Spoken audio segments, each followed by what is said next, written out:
우리 주님의 은혜 가운데 평안한 하루를 보내셨기를 간절히 바랍니다.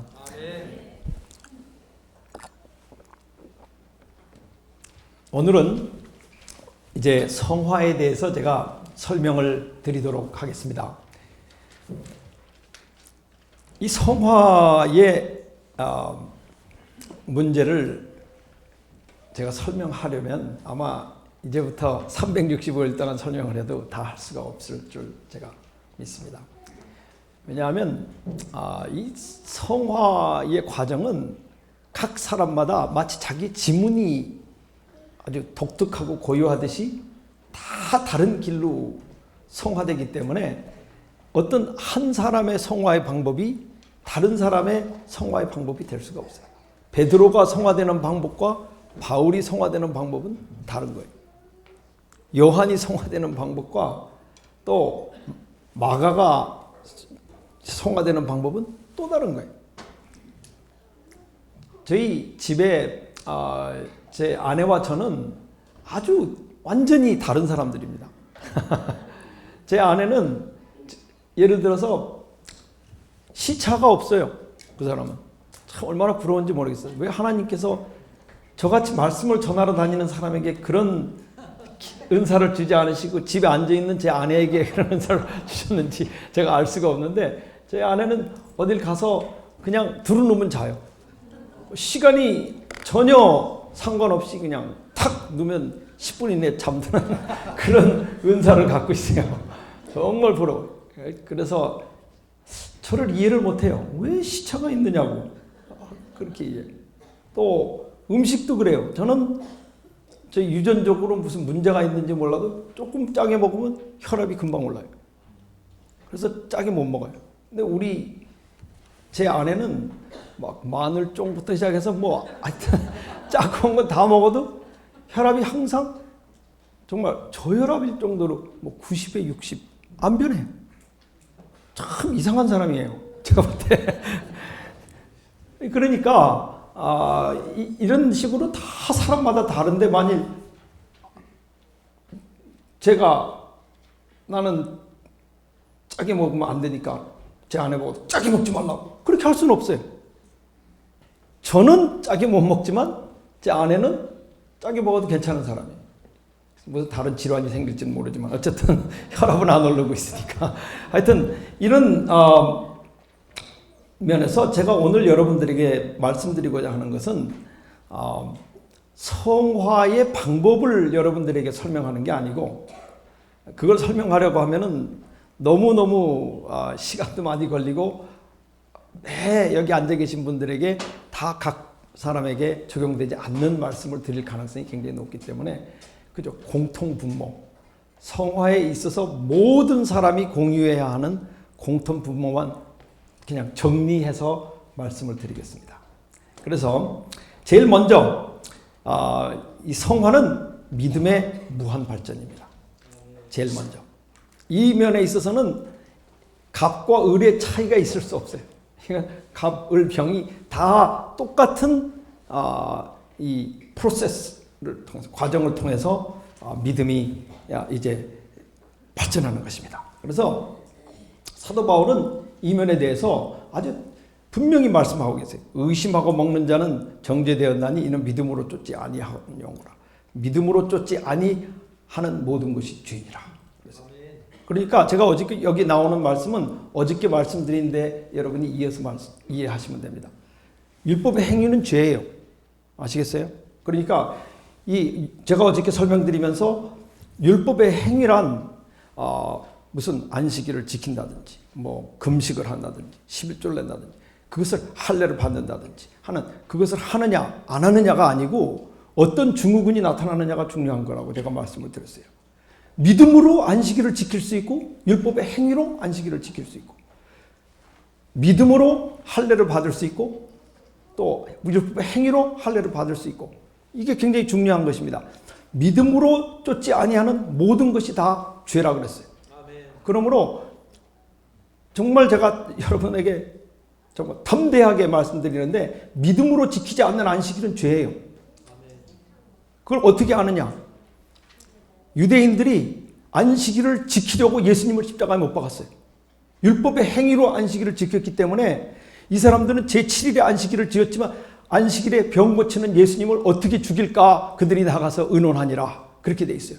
그러니까 율법의 행위로 믿음을 쫓지 않아 지키는 안식일은 비록 그것이 제7일에 지키는 안식일이라 할지라도 나가서 예수님을 죽이게까지 만드는 그런 안식일이 될 수밖에 없는 거예요. 믿음으로 쫓지 않는 모든 것이 다 죄인이라. 그러니까 우리 일반 일요일 교회 다니시는 분들 뭐라고 말해, 안식일 교회들 다 율법주의잖아. 죄송합니다만은 일요일 지키시는 분들도 율법의 행위를 하시는 분들이 굉장히 많이 있어요. 제가 그런 분들 너무너무 많이 봤어요.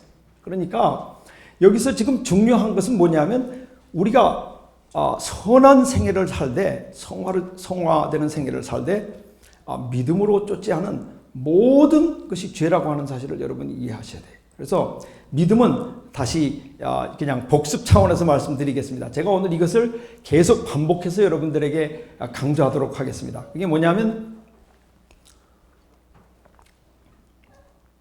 믿음의 문법. 이것은 성화 속에 반드시 언제나 들어있어야 하는 그 요소들입니다. 첫째, 부활. 하나님의 창조의 능력. 이 하나님의 창조의 능력을 믿는 것이 매우 중요합니다. 이거는 이 면에 있어서는 제가 벌써 수차 여러분들에게 설명을 드린 바 있습니다. 그 다음에 바랄 수 없는 상태, 그 다음에 약속. 이 약속은 하나님의 신실하심, 뭘 믿는 것. 이게 바로 이 믿음의 DNA, 믿음의 문법.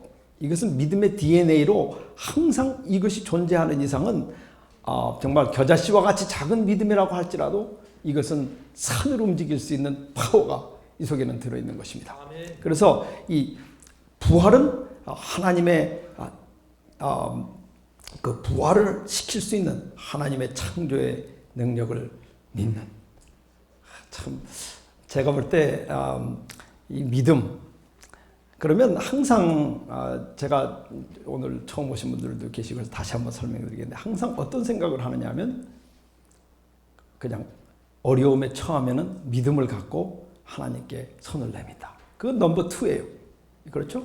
바랄 수 없는 상태에 있는.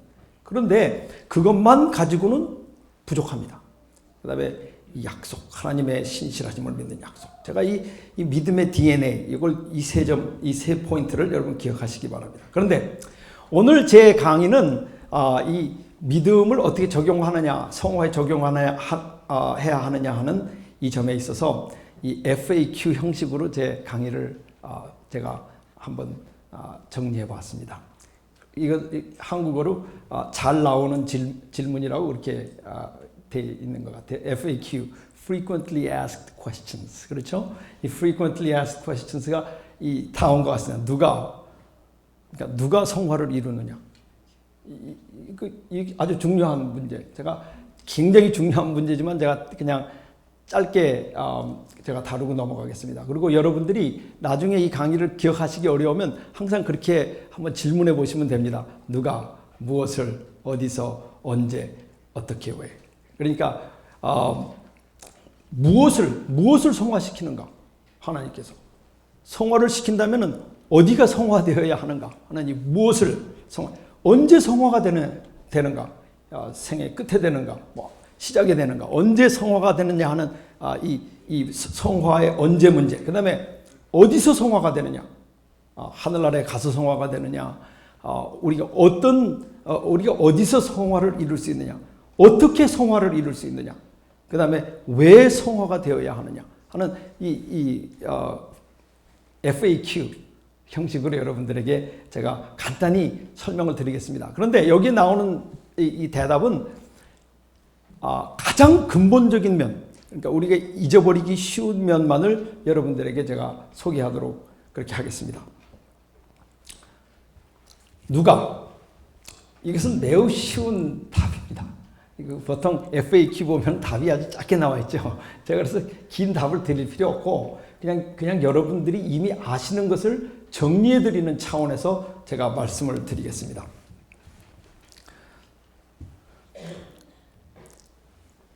누가 성화를 이루는가? 창조의 능력을 가지신 하나님만이 성화를 이룰 수 있습니다. 여러분 여기 굉장히 이 면에 있어서 이게 굉장히 단순하고 클리어한, 이것은 확실한 뚜렷한 그런 포인트임에도 불구하고 많은 사람들이 여기서 혼돈을 빚습니다. 어떤 분은 이렇게 설명을 해요. 칭의는 하나님이 나에게 그냥 은혜로 주시는 것이고 성화는 내 힘으로 이루는 것이다. 예를 들면 그렇게 생각하는 사람들이 있어요. 그래서 한 분은 설교하면서 그래요. 성화는 마치 올림픽 게임을 위해서 연습하는 그 트레이닝과 같다.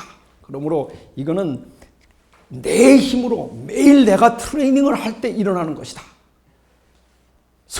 칭의는 하나님이 그냥 은혜로 주시지만 성화는 내 힘으로 되는 그 오류예요.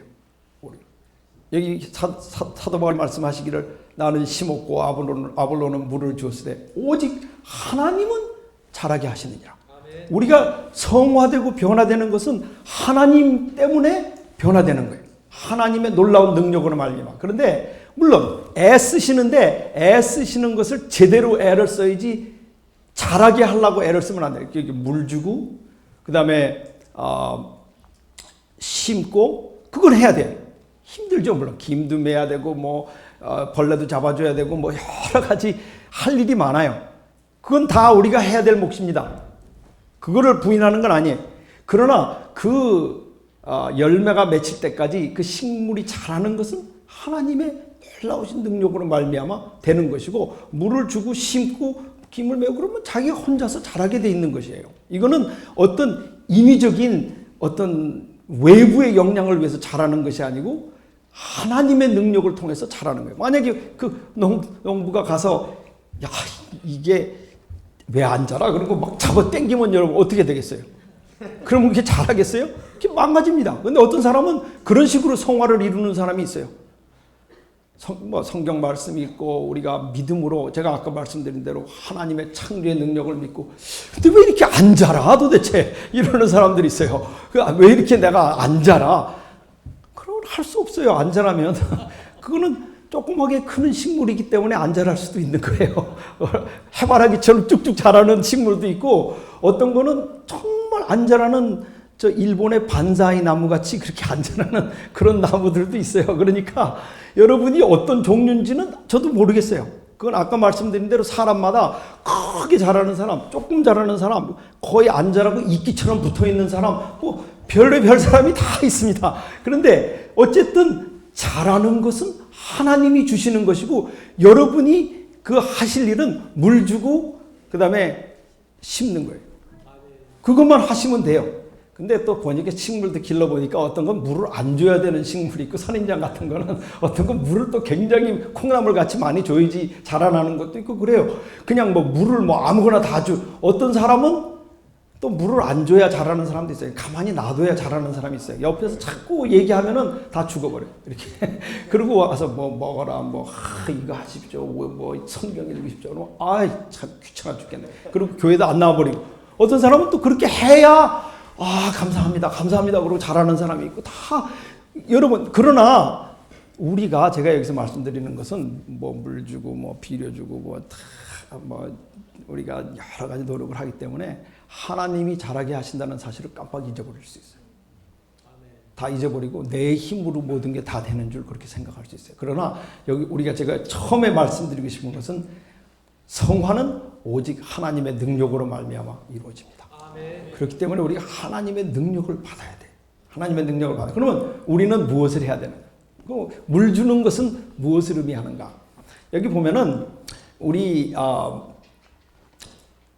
우리는 이 성령의 그 소욕, 그 성령이 우리의 마음속에 그 속삭이시는 음성을 듣고 거기에 우리가 수긍해야 돼.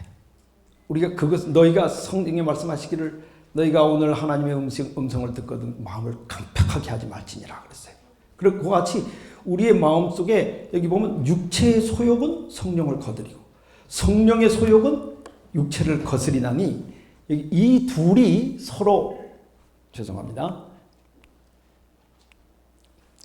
이 둘이 서로 대적한다 그랬어요. 그래서 우리 마음속에 싸움이 일어나는데 우리 마음속에 싸움이 일어날 때 중요한 것은 뭐냐면 이 둘이 있습니다. 육체의 소욕이 있고 성령의 소욕이 있습니다. 이 두 그 욕망, 우리 마음속에 그 어떤 바램이 이제 일어나는 거예요. 우리가 성화를 경험하기 시작하면 하나님께서 씨를 탁 심으시면은 우리 마음속에 아무 갈등이 없어요. 다시 얘기해서 처음에 우리가 신앙을 받았을 땐 다르게 받지만은 사실 신앙생활에 보면 참 힘들 때가 많아요. 그렇잖아요.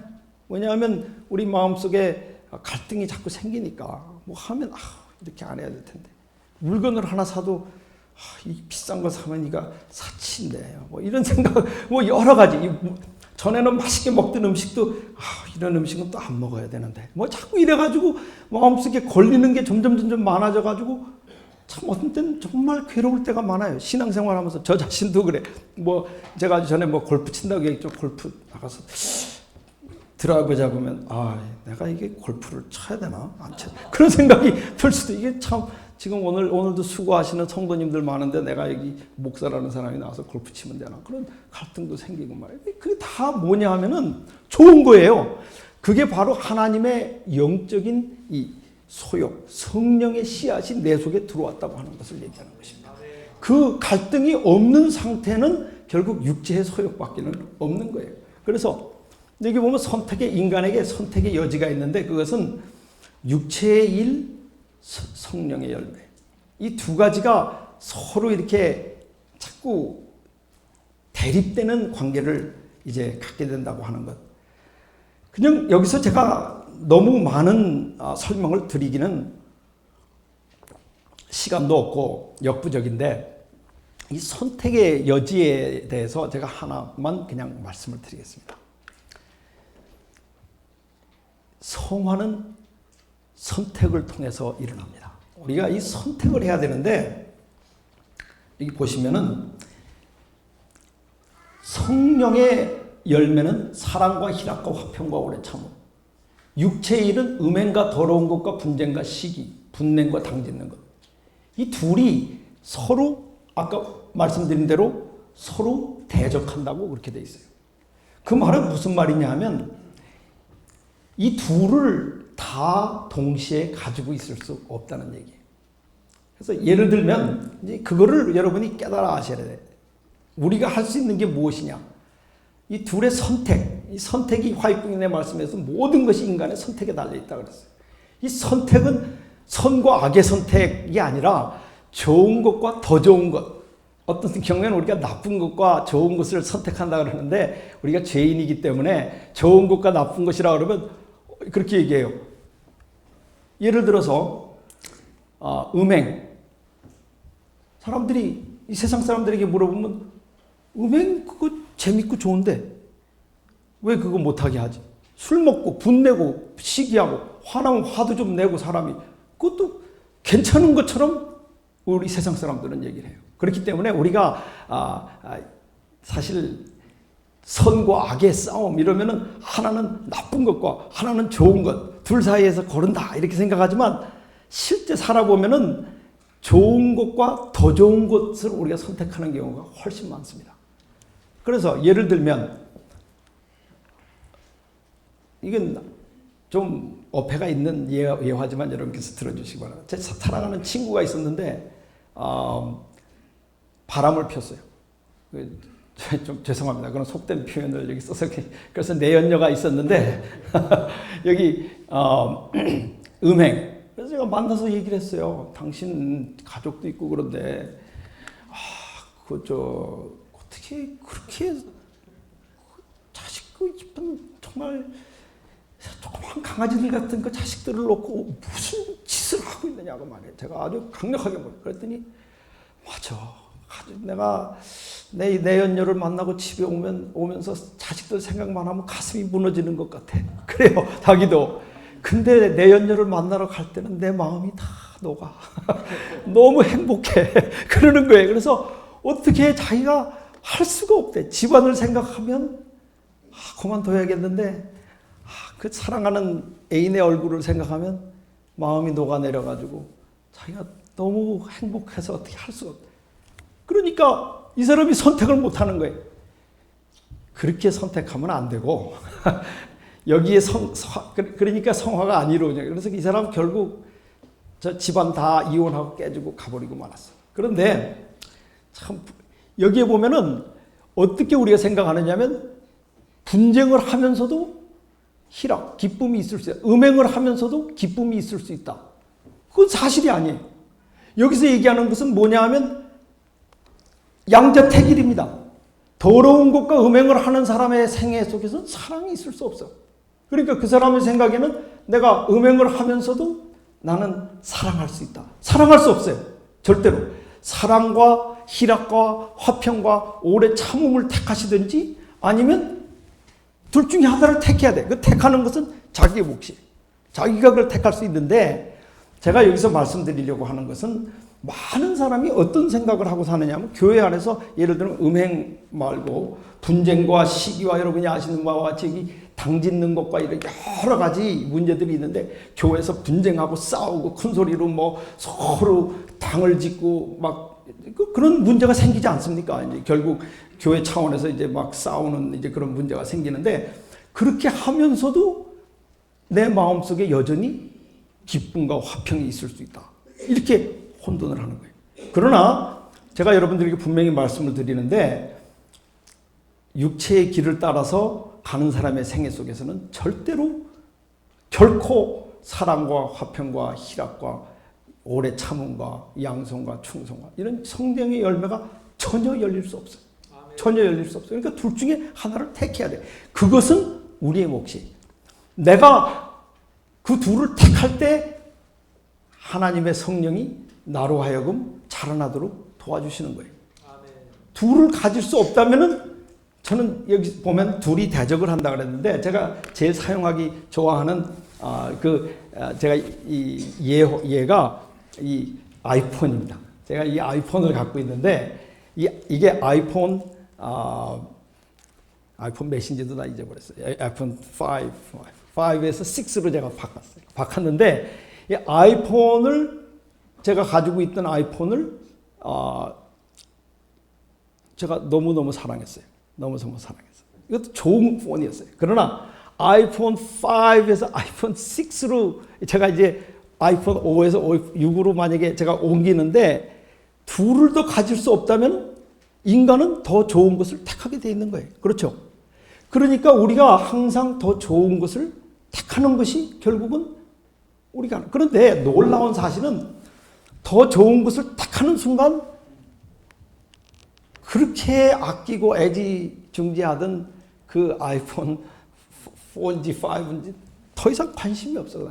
이거 다 어떻게 버려야 될지 어디다가 버려야 될지도 모르겠고 이건 완전히 그냥 개밥의 도토리가 돼가지고 서랍에 들어가 있는 거예요. 더 이상 이게 아무 관심이 없어.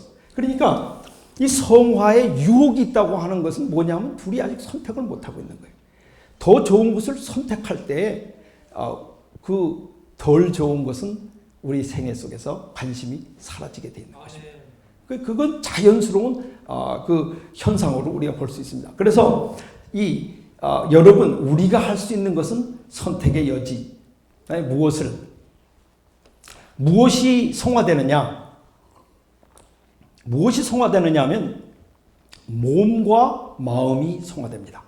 몸과 마음. 그래서 여기 로마서 12장 1절부터 2절에는 형제들아 내가 하나님의 모든 자비하심으로 너희를 권하노니 너희 몸을 하나님이 기뻐하시는 거룩한 산 제사로 드리라. 그 다음에 너희 마음을 새롭게 함으로 변화를 받아 하나님의 선하시고 기뻐하시고 온전하신 뜻이 무엇인지를 분별하라. 근데 제가 여기서 조금 우리가 잘못 생각할 수 있는 면들이 있기 때문에 제가 이 말씀을 드리는 것인데 성화 그러면 많은 분들의 생각 속에서는 보통 우리 복음주의나 일반 교회의 영향을 받아서 마음만 변화한다고 그렇게 생각하는 경우가 많이 있어요. 그래서 성화 그러면 결국 이 생각의 변화, 우리 태도의 변화 그렇게 생각하는데 여기 사도 바울은 더 중요한 면을 먼저 너희 몸을 하나님이 기뻐하시는 거룩한 산제사로 드리라. 이렇게 말씀하셨어요. 그래서 우리의 몸을 우리가 성화시키는 것이 성화의 아주 중요한 한 부분입니다. 그래서 많은 경우에 일반 교회에서 개신교 다니시는 분들이 우리 보고 뭐라고 얘기냐면 그 채식주의 하는 거, 채식주의자들로서 레위기 11장 등등의 건강식 하는 것을 왜 교회의 신앙과 같이 이것을 같이 결부시켜서 신앙을 하느냐. 우리 신앙은 그냥 우리의 믿음으로 하는 것이 아니냐 이렇게 얘기를 하는데, 성화는 화이트님께서 가르쳐 주신 대로 지독체예요. 삼육. 그렇다고 해서 뭐 삼육 두유를 마시면 된다, 저는 그 얘기를 드리는 게 아니고, 여기 이 지독체, 이 지라고 하는 몸의 헌신과 몸의 변화는 굉장히 중요한 거예요. 저는 여러분들에게 분명히 말씀드리는데, 레위기 11장을 우리가 지키는 이유는 우리의 먹는 것과 우리의 몸을 지키는 것은 도덕적인 것, 즉 내 선택에 달려있는 이상 우리의 건강은 도덕적인 성화의 이슈예요. 이것은 도덕적인 문제고, 이것은 성화의 문제고, 우리가 아무거나 막 먹는다고 하는 것은 내 이웃을 내 몸과 같이 사랑하는 게 아니에요. 요즘에 아파보세요, 여러분. 정말 요즘은 안 아파야 돼. 옛날에는 아프면은 그냥 빨리 죽어서 참 다행이었어요. 그렇죠? 그냥 우리 전에 어느 어른도 아파서 돌아가셨는데, 제가 어렸을 때 누가 아프다고 말해요. 그래서 다 왔는데 그냥 몇 시간 안에 돌아가셔서 우리가 다 앉아서 찬미 부르고. 근데 요즘은 죽는다 그래서 친구들 다 오라 그러면 이 생명 연장 무슨 기계에다 꽂아놓고서 죽는다 그래서 또 안 죽어. 그래가서는 한 주일 기다리다 또 가면은 또 죽는다 그래서 좀 기다려. 그러면 다 죽는 경우도 있고 또 안 죽고 또 살고 이래가서는, 제가 여러분 말씀드리는 게 그게 돈이 모르겠어요. 한국은 얼마 드는지 모르겠는데 미국에는 그렇게 하루 살려놓는데 돈이 3천만 원이 듭니다. 병원에 하루 살려놓는데 그 ICU에 들어가 있는 게 하루에 3천만 원씩 드는 경우도 있어요. 헬리콥터로 만약에 사람을 날려야 되면은 그게 1억입니다, 하루에. 어마어마한 액수가 날라오는데 혹시 보험이 없는 경우에는 그거 정말 난감한 상태에 빠지고 말아요. 그 천문학적인, 요즘에 아픈 것은 정말 지옥행이에요. 근데 내가 지옥행이 아니라 식구들이 지옥행이. 암 같은 거 걸리면 정말 얼마나 식구들이 고생하는지 몰라요. 제가 장례식을 많이 가봤는데 암 환자 죽은 다음에 우는 식구들 못 봤어요. 그냥 하도 고생들을 해가지고 다 그냥 덤덤해. 그래서 그게 무엇을 뜻하느냐? 건강을 지키는 것은 내 이웃을 내 몸과 같이 사랑하는 거예요.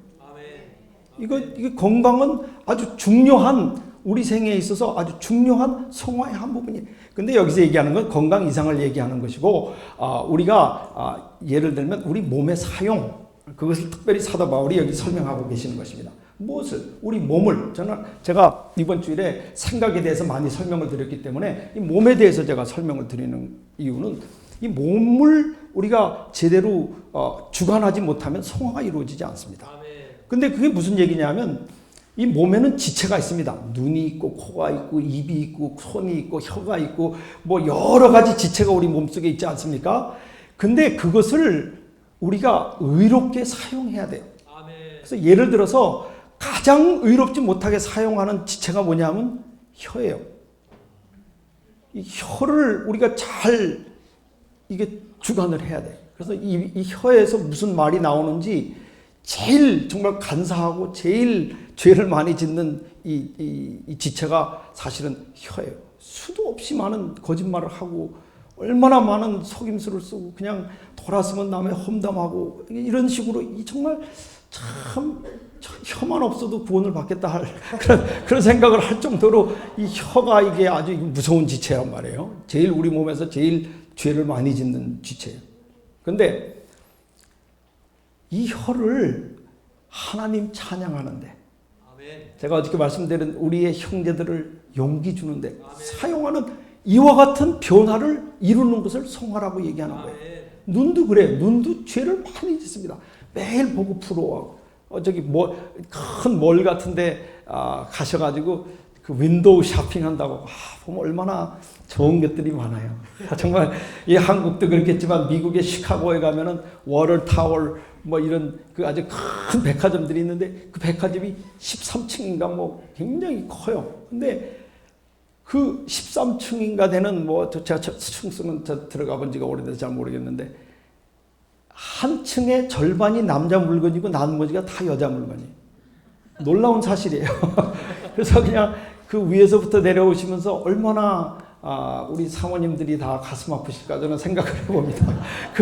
그 많은 물건들이 다 진열되어 있는데 이 눈이 그것을 바라보면서 얼마나 탐심을 갖고 얼마나 큰 욕망을 갖고 얼마나 정말 배가 아프고 여러분 정말 많은 이 죄를 우리 눈이 짓고 있어요. 그 눈을 여러분 그런 거 바라보는 데다가 사용하지 마시고 우리의 눈을 들어 하늘을 보시고 하나님을 찬양하고 공중 나는 새를 보고 정말 하나님께서 이를 먹이시는 것을 보며 하나님의 사랑을 보시고 그 눈으로 불쌍한 자를 보시고 가서 구제하시고 이 눈을 좀 제대로 사용하고 우리 혀를 제대로 사용하고 이 몸의 사용을 잘해야 돼요. 이 몸의 사용을 제대로 못하면 성화가 이루어지지 않습니다. 태능 선수촌에 가보세요. 태능 선수촌에 가보시면 그냥 뭐 멘탈리 정신만 가지고 운동하지 않습니다. 이 비디오를 보고 딱 폼을 잡아가지고 스케이트를 타는 사람은 다리가 약간 이쪽으로 다 이렇게 돼야 된단 말이에요. 뭐 음악하는 사람들도 뭐 바이올린 치는 사람 손가락이 조금 더 여기로 올라와야 된다고 말해요. 뭐 활이 조금 이쪽으로 가야 된다. 이게 너무 많이 나왔다. 뭐 피아노 치는 사람 뭐 오늘 플룻 부셨는데 플룻도 이렇게 하면 안 돼. 이렇게 하면 안 돼. 이 상당히 지체의 사용에 많은 신경을 쓰는 데 비해서 우리 교인들은 지체의 사용에 대해서 아무 신경을 안 써. 그냥 혀도 아무 데나 막 놀리고 눈도 막 아무 데나 다 돌아가고 발도 막 아무 데나 막 하고 손가락도 막 아무데나 다 가르치고 그러면서 무슨 성화가 이루어지겠어요. 너희의 몸을 하나님이 기뻐하시는 산 제사로 드리라. 우리가 하는 모든 일에 있어서 우리는 항상 지체의 신경을 씁니다. 지체를 신경을 안 쓰고 될 수 있는 일이 아무것도 없어요. 컴퓨터를 사용하는 일부터 시작해서 모든 게 다 손가락을 어떻게 쓰느냐. 우리가 나가서 모든 매너라든지 여러분 신앙도 좀 우리 심각하게 하십시다. 제가 우리 여러분들에게 부탁하는 말씀인데 제가 여기서 물론 여러분이 잘 아시는 마음이 새롭게 되는 것은 잘 하고 계시는 게 알아요. 그러나 이 몸을 우리가 하나님께 산 제사로 바쳐야 돼요. 이것이 우리에게 있어서 성화를 이루는데 중요한 그 역할을 한다고 합니다. 무엇을? 그 다음에 우리 빨리 언제 이루어지는가? 이것은 매일 이루어집니다. 매일 이루어져요. 성화는 인생을 살고 나서 끝에 이루어지는 것이 아니고 그날 하루에 당일 그날을 위해서 성화는 이루어집니다. 그러므로 내일 일을 위하여 염려하지 말라. 내일 일은 내일 염려할 것이요 한날 괴로움은 그날에 족하니라. 이 하루씩 사세요. 성화는 그 하루의 분량을 다 이루시면 하나님께서 주시는 그 과제를 그날 이루시면 그것으로 오케이. 만약에 여러분이나 제가 만약에 오늘 밤에 죽더라도 오늘 나에게 주어진 성화의 과정을 다 했으면 그것을 fine. 다 fine. 마치 어린아이가 2살 때 완전, 3살 때 3살짜리로 완전, 4살 때 4살짜리로 완전. 이게 항상 그 스테이지 어떤 이 단계가 있기 때문에 80 노인이 되어야 완전하다 이렇게 얘기할 수 없어요. 뭐 60이 되어야 완전하다. 공자는 그렇게 얘기했어요. 40이면 부록이요, 뭐 50이면 이수요, 뭐 60이면 뭐요, 뭐 해가지고서는 70이면 고희요, 뭐 이랬는데 뭐 그래서 그분이 얘기하시기는 이 60이 되니 내 귀가 내 말을 듣더라. 뭐 이렇게 얘기하고 40이만 요즘 40 된 사람들은 뭐 부록은커녕 정말 매일 마음이 흔들리고 있습니다. 그런데 여기 중요한 것은 그날 하나님께서 여러분이 성화를 하셔야 될 그 과제를 주십니다. 그 한날의 괴로움은 그날의 족하니라. 그날 주시는 내 과제가 무엇인지 여러분들이 아셔야 돼요. 요게 아주 중요한 포인트입니다. 왜냐하면 우리가 언제 죽을지 모르고. 근데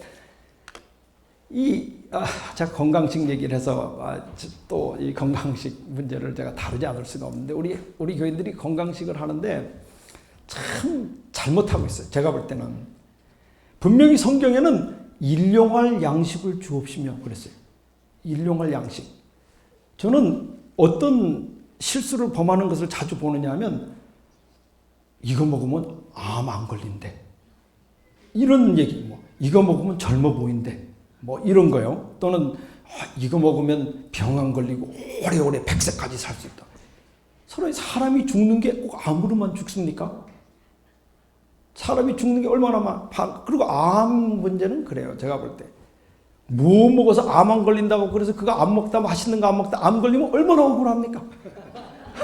그거 같이 억울한 게 어디 있어요? 좀 요즘같이 이렇게 황사 미세먼지가 많고 바람 물질들이 나돌아다니는데 여러분 무슨 좀 브로콜리나 좀 잡수셨다고 암 안 걸린다는 그런 보장이 어디 있습니까? 하루씩 사세요. 그날 저는 항상 제 건강식을 제 건강식 때문에 우리 김미옥 집사님 고생 많이 하고 계시는데 제 철학은 내 오늘 살 수 있는 나의 힘을 주십시오. 오늘 내 정신이 맑고 내가 오늘 나가서 말씀 전할 수 있고 오늘 내가 주님의 뜻대로 살 수 있는 그 양식을 오늘 먹으면 되는 거예요. 그걸 먹고 제가 100살을 살지 내일 죽을지 그건 아무도 모르는 것이고 제일 중요한 것은 그날을 사는 거예요. 성화는 매일매일 사는 거예요. 그래서 오늘 무슨 일이 일어날지 모르는 것입니다. 하나님께서 우리에게 주시는 과제들은 그날 매우 큰 과제를 주세요. 어떤 날은 조그만 숙제, 어떤 경우는 큰 숙제. 이 하루 아주 놀라운 하루가 있었는데 그게 베드로가 예수님이 돌아가시는 날 밤 모든 사람이 줄을 버릴지라도 나는 그렇지 않겠습니다. 예수님께서 말씀하시기를 오늘 이 밤 내가 너에게 그러면 숙제를 하나 주겠다. 내가 너가 성화될 수 있는 내 길을 주겠다. 이날 밤 베드로는 변화됐어요. 이 변화되기 위하여 그날 밤 닭이 2번 울고 베드로는 3번 예수님을 부인하는 그날 밤. 여러분 오늘 이 밤이 무슨 밤이 될지 어떻게 합니까? 우리 한국에 옛날에 안녕하십니까 할 때 안녕하십니까 앞에 붙는 말이 있었어요. 그렇죠. 밤새 안녕하십니까. 그리고 제가 어렸을 때는 그렇게 그런 안녕하십니까 라고 인사하는 분들도 계셨지만 밤새 별거 없으셨습니까? 이렇게 인사하는 분들도 많이 계셨어요. 어떤 경우에는 아침에 만나면 진지 잡수셨습니까? 이런 인사도 있었고 정말 그날 밤 무슨 일이 일어날지 모르는. 그런데 제가 여기 말씀드리려고 하는 것은 성화를 우리가 이해하는 데 있어서 우리 그리스도인들이 쓰지 않아야 되는 물론 쓰긴 쓰지만 실천대로 쓰지 않으셔야 될 그 말이 있는데 그게 큰일 났다. 그 말을 안 쓰셔야 돼요. 큰일 났다. 무슨 일이 일어나면 베드로가 그래서 죄를 진 거예요. 딱 가서 불 쬐고 있는데 당신 나사렛 예수랑 같이 큰일 났구나. 그래가지고 죄를 진 거예요. 그 묻는 순간 예수님이 그 얘기 하셨지. 나에게 지금 성화의 순간이 오고 있구나. 만약에 깨달았다면 베드로는 그날 실수하지 않았을 것입니다. 그런데 큰일 났다. 그래가지고 나 모른다. 그래가서 이제 다음 장소로 옮겼는데 거기서 또 내가 분명히 당신 이 나사렛 예수랑 있는 거 봐. 큰일 났구나. 이게 아니라고 말해. 거짓말 치고 그 혀가 이제 완전히 좀 따로 놀고 있는 거예요. 그래서 또 딴 데 불두제로 갔는데 조그만 여자아이가 내가 당신 좀 말하는 말투도 갈릴리 사람이고 봤다. 정말 큰일 났구나. 여러분 그때 닭이 2번 울었어. 제가 이 말씀 드리는 이유는 우리가 항상 신앙대로 못 사는 이유가 하나님께서 그날 여러분들에게 성화될 수 있는 과제를 주실 때 큰일 나버려. 우리가 하나님을 중심으로 생각하지 않아요. 저는 그래서 우리 자녀들에게 그렇게 항상 얘기를 했습니다. 막 어려운 일이 있으면은 오늘 내가 성장하는 날이구나. 그렇게 생각하라. 어려운 날이 있으면 오늘 내가 잘하는 날이구나. 이 날이 큰일 난 날이 아니고 베드로가 성장하는 날이에요. 이 날이 성장하는 날이에요. 우리 생애 속에 여러 가지 어려움이 있었습니다. 그런 어려움이 있지 않고는 우리가 성장할 수 없었어요.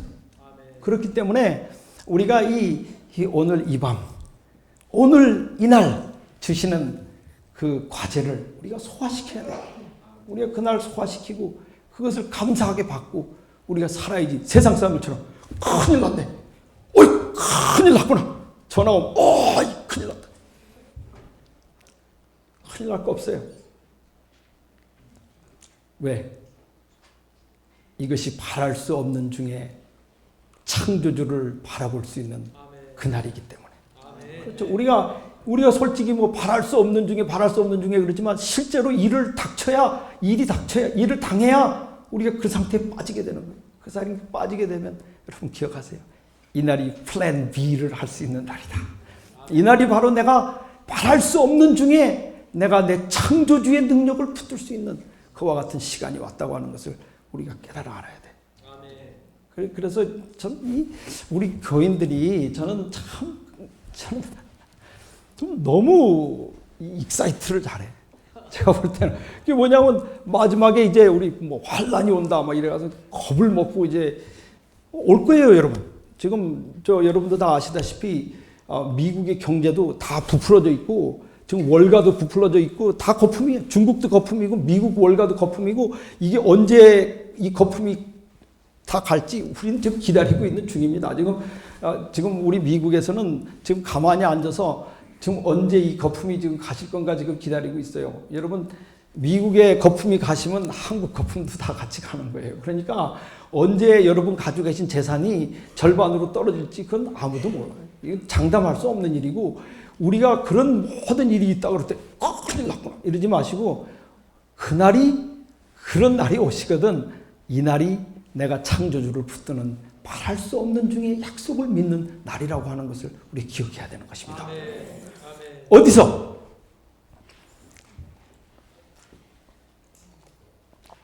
어디서 성화가 이루어지는가? 여기 사도 바울은 말씀하시기를 내 능력이 약한 데서 온전하여짐을 짐이라 하신지라 하는 이 음성을 들었어요. 내 은혜가 내게 족하도다. 하나님의 능력이 우리를 자라나게 하는 능력이 나타나는 곳은 내가 약할 때. 약한 데서 내 능력이 나타나지라. 사도 바울이 예수 그리스도를 만난 것은 다메섹을 가는 길에서. 다메섹 길에서 예수님을 만났어요. 근데 여러분 사도 바울이 다메섹 길을 한 번 갔다고 생각하지 마세요. 그는 다메섹 길을 매일 갔습니다. 탕자가 한 번 갔다 돌아오고 다시 안 갔다고 생각하지 마세요. 그 탕자는 매일 아버지께 돌아오는 탕자예요. 왜냐하면 집에 오래 있으면 또 큰형같이 되니까. 그렇죠.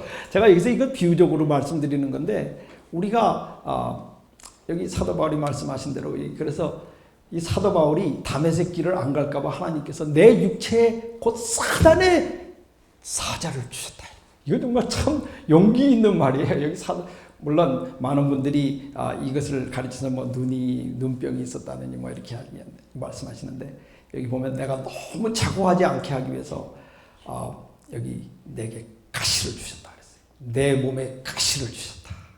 여러분 우리 인생에 하나님을 찾게 하기 위해서 하나님께서 가시를 주십니다. 아멘. 여러분 가시 없는 사람이 없어요. 모든 사람의 생애 속에 가시가 있습니다. 가시 같은 식구. 예를 들면 가시 같은 습관. 어떤 습관들은 빨리 해결이 되지만 어떤 습관은 기도를 해도 없어지지 아니하고 계속 남아 있어가지고 제가 여러분들에게 이미 소개드린 바 있지만 그냥 제가 얼마나 많이 어렸을 때 매를 맞았는지 이게 아직도 계속 남아 있어. 계속 남아 있어. 그래서 그냥 어떤 때는 참 죄송합니다만 이 억울한 일을 당하면은 과잉 반응을 하는 경우가 제가 혹 있어요. 왜냐하면 항상 그런 좀 위협의식을 이렇게 느끼기 때문에 그게 어려서부터 있었는데 제가 이거 오래 기도했어요. 특별히 이 서양 사람들 많은 회의에 들어가서 앉았는데 파란 눈으로 쳐다보고 코가 이렇게 큰데 저 같은 조그만 사람이 앉아 있는데 이제 뭐 저거 얘기하는데 제가 얘기한 게 관철이 안 되면은 이것도 무시하는구나 이러고 막 과잉 발언이 나오려고 그러는 경우가 있어요. 근데 미국 사람들하고 얘기할 때 여러분 미국 사람들이랑 얘기해 보셔서 알지만 절대로 이 미국 사람들은 언성을 높이지 않습니다. 화가 나면 날수록 이 도널드 트럼프는 특별히 이상한 사람이고 그 보통 경우에 있어서는 화가 나면 날수록 목소리를 낮춥니다. 그래서 예를 들어서 미국 사람들 보면은 예를 들어서 아이의 이름을 부를 때 Hi Bob 뭐 이렇게 불러요. Bob 그다음에 뭐 그래 어머니가 Hi Bob 뭐 이렇게 불러요. 근데 걔 이름이 Bob지만 Robert 뭐 위디컬 존스라고 이렇게 미들네임이 있으면은 어머니가 화가 나면은 바비 이렇게 안 부르고 로버트 위디컬 존스 이렇게 불러요. 그 굉장히 화가 났다는 얘기예요. 그러니까 미국 사람들은 화가 나면 목소리를 딱 내려가지고 아주 정식으로 Now I want to tell you that this is a serious issue. 그러면 이제 큰일 난 거예요. 그렇죠? 이게 큰일 난 거예요. 그런데 제가 이 말씀을 드리는 이유는 참 그래서 기도를 많이 했어요. 제가 이 미국에 있으면서 그래서 이 과잉 반응을 보였다가 손해본 경우가 굉장히 많아요. 굉장히 많은데 제가 그래서 하나님께 기도했어요. 이걸 좀 어떻게 좀 해결을 하게 해주십시오. 근데 해결이 안 돼. 계속 그렇게 될 때마다 참 나를 쳐서 나로 하여금 내게 죽게 강구하도록 하시는 하나님. 참 이게 참 우리 생애에 가시가 있어요. 누구나 가시가 있어요. 어떤 경우에 가시 같은 자식이 있어요. 그래가지고는 참 그 아이를 볼 때 여러분 쟤만 없으면 정말 너무 행복할 텐데 어떻게 그런 말을 해요. 너 이놈 나가서 어떻게 직업을 얻든지 집에 그렇게 앉아가지고서는 게임이나 하고 앉아가지고 뭐 하는 거야? 그렇죠. 뭐 이런 제가 장로님한테 속거리겠어요. 너무너무 장로님 그러시다는 게 아니고 정말 미안합니다. 제가. 그런데 그런 식으로 해가지고 막 소리 지르고 말해. 너 그러려면 나가. 그럼 나가려고 그러면 진짜 나가라는 게 아니고 좀 앉아. 이래가지고서는 여러분 막 이런 나가지도 못하고 들어가지도 못하고 이런 가정들이 한두 가정이 아니에요. 그냥 뭐 앉아서 술이나 먹고 그냥 그 신용카드 들고 가서 쓰기도 하고 그런 사람들 미국에도 많아요. 얼마나 그 정말 가슴 아픈 일. 그런데 여러분 그 자식이 여러분을 하나님께 간구하도록 만드는 자식인지 누가 알아요? 그리고 어디서 내가 강할 때가 아니고 내가 약할 때 하나님의 그 창조의 능력이 내 안에서 온전해집니다. 이렇게 얘기하셨어요. 그러므로 어떻게는 정말 간단한 대답입니다. 여기 화이트는 말씀하시기를 It is Christ first and last and always. 참 이게 좋아하는 말씀. 근데 이게 우리 한국 번역에 보면은 정로의 계단에 보면은 번역이 조금 틀려서 제가 번역을 했습니다. 이 first, last, always는 시작과 끝과 항상 이런 뜻이 아니고 영어에서 first and last, always는 무조건이라는 말이에요. 아시겠어요? 이거는 뭐 조건 없이 always. 그래서 저는 it이라고 하는 것은 이 문맥을 나중에 가서 찾아보시면은 이 문맥이 등장하는 그 장은 그리스도에게 자라남이에요. 그리스도에게 자라남, 성장에 대한 장이고 그 문장 그 두 문장 전에 보시면은 growth in grace라고 단어가 있기 때문에 제가 여기 영적 성장의 비결은 무조건 그리스도다. 무조건 그리스도예요. 제가 여기에서 이 문제를 많이 더 이상 정말 제 있는 힘을 다해서도 다 강조할 수가 없습니다. 이게 방법론인데 제가 여기서 성화가 어떻게 되느냐? 제가 아까 말씀드린 대로 뭐 우리 아내는 소금을 먹어도 되고 저는 소금을 못 먹고 뭐 이런 여러 가지 사람들이 있는데 어떤 사람은 뭐 새벽 기도에 가서 철야 기도를 해야 되는 사람 뭐 여러 가지 방법론이 있어요. 여러분, 그 모든 방법론이 만약에 그리스도와 접촉이 안 된다면 다 헛것이에요. 우리가 변화될 수 있는 것은, 성장의 비결은 오직 그리스도. 무조건 그리스도. 이건 우리의 생애에 있어서 정말 중요한 점입니다. 우리가 그리스도에 대해서 명상하고, 찬양기도도 좋아요. 통성기도도 좋아요. 금식기도도 좋아요. 어디 시골 생활도 좋아요. 뭘 하셔도 좋은데, 그곳에서 예수 그리스도를 묵상하고 생각하는 시간이 없다면 그건 실패예요. 예수 그리스도를 접촉하세요.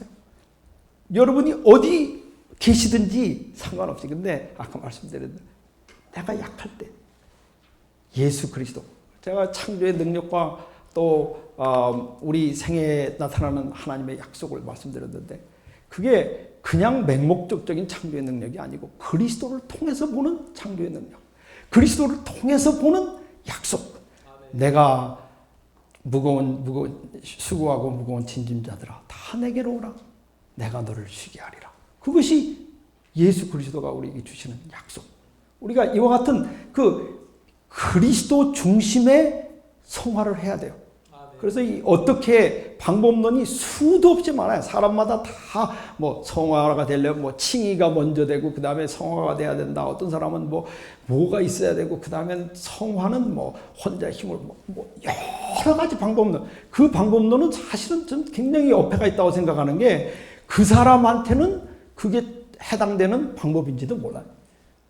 근데 자기가 마이크를 잡았으니까 이제 올라가서 얘기를 하는 거예요. 얘기를 하면서 다른 사람들도 다 그렇게 해야지 되는 거로 생각하는데, 그건 사실이 아니고, 방법론에 있어서 유일한 방법론은 오직 그리스도. 오직 그리스도. 예수 그리스도에 대해서 우리가 성경을 통해서 더 배우고, 십자가의 의미와 우리가 이것을 계속 연구하는 가운데, 우리가 그 사랑의 깊이와 사랑의 넓이와 그 모든 것을 이해할 수 있게 되는 것입니다. 우리가 왜 성화되어야 되는 것인가? 우리가 성화되어야 되는 이유는 그 아들의 형상을 본받기 위하여. 여기 많은 사람들이 성화되는 이유를 구원받기 위해서 되는 경우가 많아요. 그런데 제가 여러분들에게 분명히 말씀드리는데, 구원을 받기 위해서 만약에 성화를 그런 면이 전혀 없을 수는 없어요. 내일 제가 말씀 좀 드리겠지만은, 그러나 구원받는 게, 하늘나라 가는 게 성화의 주 목적이 되면은 제가 말씀드린 플랜 A, 플랜 B, 플랜 C로 떨어질 수밖에 없어요. 성화가 제가 말씀드린 대로 여러 가지로 안 되는 상태에서, 여기 내가 하늘나라 가려면 성화가 안 되니까 마음이 답답하단 말이에요. 왜 이렇게 성화가 안 되냐?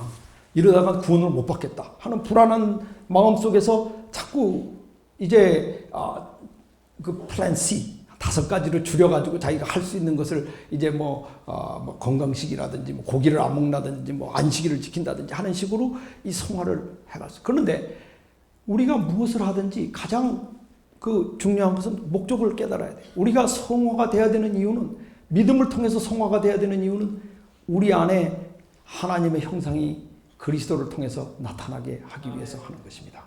그래서 매일 여러분이 내가 변화되고 있느냐 안 되느냐를 여러분이 아시기 위해서는 내가 얼마나 예수 그리스도의 모습을 우리가 나타내고 있는가.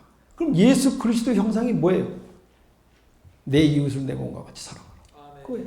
예수 그리스도는 그의 이웃, 우리가 죄인 되었을 때 우리를 위하여 그 몸을 버리신 것과 같이, 우리도 우리의 이웃, 잘못하는 이웃을 위하여 우리 자신을 바칠 수 있는 그 예수 그리스도의 형상은 딴 게 없어요. 내 이웃을 내 몸과 같이 사랑하라. 우리 그게 하나님의 뜻이고, 우리가 그와 같은 모습을 추구할 때 돼야지. 맹목적으로 그냥 하늘나라 가기 위해서 고기 안 먹는다. 그 얼마나 이상한 얘기예요. 그럼 고기 먹는 사람은 다 하늘나라를 못 갔다면은, 옛날 고기 많이 먹던 제사장들 또 다윗이나 이런 사람들은 다 어떻게 합니까? 큰일 나죠. 그렇죠. 그러니까 여기 우리가 모든 이 성화의 스텝 바이 스텝 속에서 그 아들의 형상이 우리 가운데서 나타나게 하기 위하여 우리가, 그래서 제가 이 기본 원칙, 제가 말씀드린 이 FAQ, 잘 나오는 질문에 누가, 우리 제가 뭐라고 말씀드렸어요? 누가 우리의 성화를 이루십니까? 하나님이. 무엇을 성화시킵니까? 우리의 몸과 생각을. 언제? 매일매일 이루어지는 성화. 어디서? 다메섹 길에서. 우리를 다메섹 길로 인도하시는 광야에서. 풍랑을 만난 호숫가에 있는 뱃속에서. 또 어떻게? 그 섭리를 깨달아서 그리스도를 통하여. 제가 이건 좀 잘못됐습니다. 죄송합니다. 이거 어떻게 여기 가지고 오는 동안 이게 좀 섞였어요. 근데 왜? 우리 안에 그리스도의 형상을 이루기 위하여. 그래서 이 어떻게는 제가 여기 다시 정리를 해서 제가 보내드리겠습니다. 그런데 이 기본 원칙을 여러분이 꼭 이것을 기억하셔야 됩니다. 그래서 제가 기억하시 좋게 누가 한번 우리 테스트를 해보겠습니다. 누가? 하나님이. 무엇을? 우리 몸과 마음을. 생각을. 맞죠. 몸과 생각. 마음이 생각이죠. 그 다음에 언제? 매일매일. 어디서? 다메섹 길에서. 어떻게? 그리스도를 통해. 그렇죠. 무조건 그리스도. 왜? 그리스도의 형상을 나타내기. 여러분 그래서 그것만 기억하시면 됩니다. 이 성화에 누가 무엇을 어디서 어떻게 언제 왜 그것을 여러분이 기억하시는 가운데 이 성화의 여러 가지 이야기 속에서 흔들리지 않으시기 바랍니다. 여기 제가 이 끝으로 하나 아주 추가 말씀을 드리겠는데 이 안식일. 이 안식일은 그러므로 우리가 하나 좀 짧게 여기서 지금 밟고 지나가야 될 문제가 있는데 너희는 안식일을 지키라.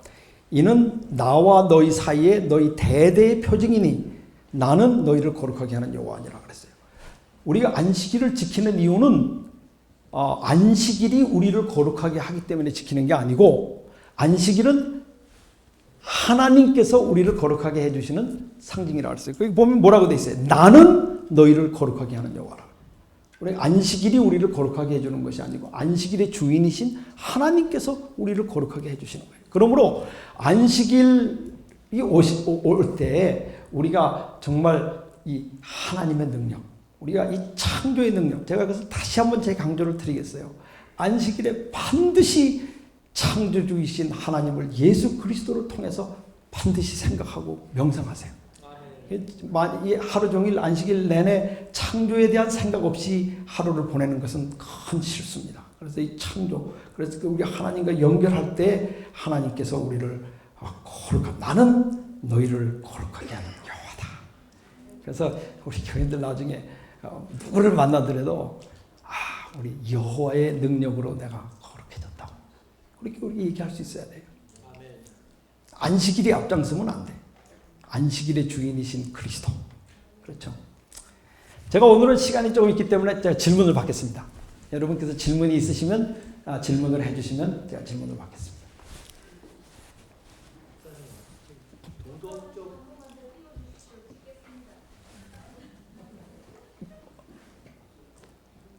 여기 요거를 고쳐야 돼. 그러면 찍으시려면은 이게 제 컴퓨터가 아니라서 제가 못 고치겠는데 이건 섭리와 깨달으면 잘못 이게 컷 앤 페이스트가 된 건데 죄송합니다. 이거를 여기 어떻게 무조건 그리스도 그렇게 고쳐서 쓰시면 돼요. 아시겠죠? 예. 여기 어떻게는 무조건 그리스도. 예. 무조건 그리스도. 예, 말씀하세요. 도덕적 율법이라고 표현을 많이 하셨잖아요. 예. 도덕적이라는 의미가 어떤 도덕적 율법과 의문의 율법이 주로 하시는데 도덕적 그 개념이 도덕적 개념은 내 이웃을 내 몸과 같이 사랑하는 거예요. 그게 도덕이에요. 다른 도덕이 있을 수 없어요. 거기서 말하는 도덕이라는 게 그러니까 모든 제가 말씀드린 대로 모든 율법이 온 율법이 다 내 이웃을 내 몸과 같이 사랑하라 하는 것으로 이루었다 그랬어요. 그러니까 우리가 십계명 또 의문의 율법까지도 제가 그 배추와 김치찌개를 통해서 여러분들에게 말씀드린 것과 같이 이 여러 가지 법이 섞여 있지만은 그 법 속에는 이 도덕의 율법이 들어있는데 그 도덕의 율법의 핵심은 내 이웃을 내 몸과 같이 사랑하라. 그러니까 이 십계명 전체가 다 내 이웃을 내 몸과 같이 사랑하라. 예를 들어서 우리가 이제 제 3번 내 여호와의 이름을 망령되이 일컫지 말라. 우리가 하나님의 이름을 한 번씩 우리가 얘기할 때마다 우리가 하나님을 홍보하는 거예요. 그렇죠. 하나님의 이름, 제가 말씀드린 대로 정말 어떤 분이 엑시오 그 드라이버를 잡으면 딱 확신이 생긴다 그런단 말이에요. 그렇죠. 마찬가지로 우리가 말할 수 없는 중에 여호와의 이름만 생각하면, 예수의 이름만 생각하면 확신이 확 와야 되는데, 나와서 그 예수님 믿어도 뭐 별 볼 일 없어. 그 예수님의 이름을 망령되 일컫는 건데, 그렇게 하면 이 다른 사람이 어려운 일에 봉착했을 때 예수님께 기도하지 않습니다. 그 이웃이 누구냐면 특별히 자녀예요. 자녀. 그래서 제가 아는 장로님이 있는데, 이 장로님 참 정말 너무너무 불쌍한 장로님이에요. 교회에서는 열심히 하는데 딱 보다가 뭐 TV 보다가 제가 실제로 봤어요. 다 보고 있는데 뭐 어떤 사람 무슨 여행 떠나서 뭐 크루즈 다니고 뭐 이런 거 쫙 보더니 역시 돈이 최고야. 그 자녀들이 듣고 있어요. 그거 여호와의 이름을 망령되 일컫는 거예요. 우리가 항상 해야 되는 것은 무슨 말을 해야겠습니까? 역시 예수님이 최고야. 아멘. 과연 누가 예수님과 같으신 분이 있으실까? 이렇게 자꾸 얘기를 우리가 할 때 그게 광고가 제대로 되는 거지. 나와서 그 이름 부르고 말이야. 주 예수보다도 집에 가서는 역시 돈이 최고야. 그러면 그거는 완전히 망령되 일컫는 거예요. 차라리 그렇게 노래 안 부르는 게 낫습니다. 그 자녀들이 이거 다 봅니다. 그러니까 내 이웃을 위해서 우리가 그렇게 하면 안 돼. 그러니까 그 모든 율법이 다 이 도덕율법으로 좁혀지면서 내 이웃을 내 몸과 같이 사랑하라. 우리가 예를 들어서 성경에 보면은 너희가 뭐 의문의 율법 얘기하시니까 머리를, 제가 다 생략한 부분들인데 뭐 머리를 예를 들어서 뭐 자르지 말며 몸에 문신하지 말 것이며 뭐 이런 게 다 법에 있어요. 그게 막 이제 이스라엘 백성들이 생각할 때는 그 법을 그렇게 안 지키면은 저주를 받으니까 내가 문신을 안 해야 된다. 머리를 이상하게 자르면 안 된다. 이렇게 생각하고 그렇게 맹목적으로 지켰단 말이에요. 이게 큰 문제. 그러나 그 율법의 핵심은 뭐냐 하면 내 이웃을 내 몸과 같이 사랑하라. 우리가 옷 입을 때 내 어떤 존재감을 나타내기 위해서 입지 말고, 아무리 자기 부모가 죽어서 슬프다고 해도 너의 옷을 찢지 말고, 여기 보면은 몸에 상처를 내지 말 것이며, 여기 그것은 뭐냐 하면 상대방이 보고 상대방이 마음에 안심을 가질 수 있도록 옷을 입어야지, 자기 기분 난다고 머리도 막 이렇게 막 도깨비같이 올리고 그러고 다니면 그 사람을 볼 때 괜히 겁이 나고 상대방이 불편해. 그러니까 항상 옷을 입으실 때나 옷을 하실 때나 머리를 하실 때나 이거 해서 내가 젊어질래나 이렇게 보시지 말고, 내가 머리를 이렇게 하면 상대방이 나를 볼 때 편안할까? 그거 생각하세요. 내 이웃을 내 몸과 같이. 예? 항상 제 차린 모습을 보고 편안하실지는 모르겠는데 가져온 게 이거밖에 없습니다. 그러니까 이 도덕의 율법이라고 하는 것은 항상 이 모든 율법을 우리가 그 내 이웃을 내 몸과 같이 사랑하라 하는 그것을 우리의 중심으로 우리가 봐야 되는 것입니다.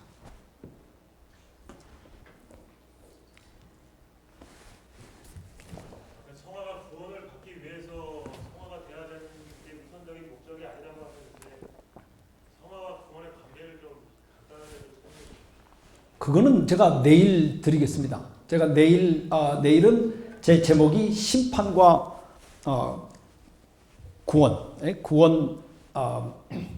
구원의 조건과 심판이라고 하는 제목으로 제가 내일 말씀을 드리겠고, 제가 어저께도 마칠 때 구원의 조건이라는 그런 면이 있어서 제가 그것을 또 추가 설명을 내일 드리도록 하겠습니다. 근데 짧게 말씀드리자면은 성화가 안 되면 구원을 못 받는 건 사실이에요. 왜냐하면 성화가 안 된다는 얘기는, 전혀 안 된다고 하는 것은 믿음이 없는 거예요. 그렇죠.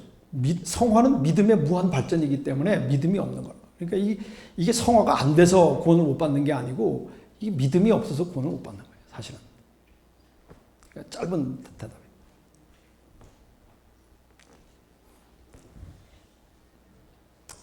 그러면 이것으로 정리하겠습니다. 대단히 감사합니다.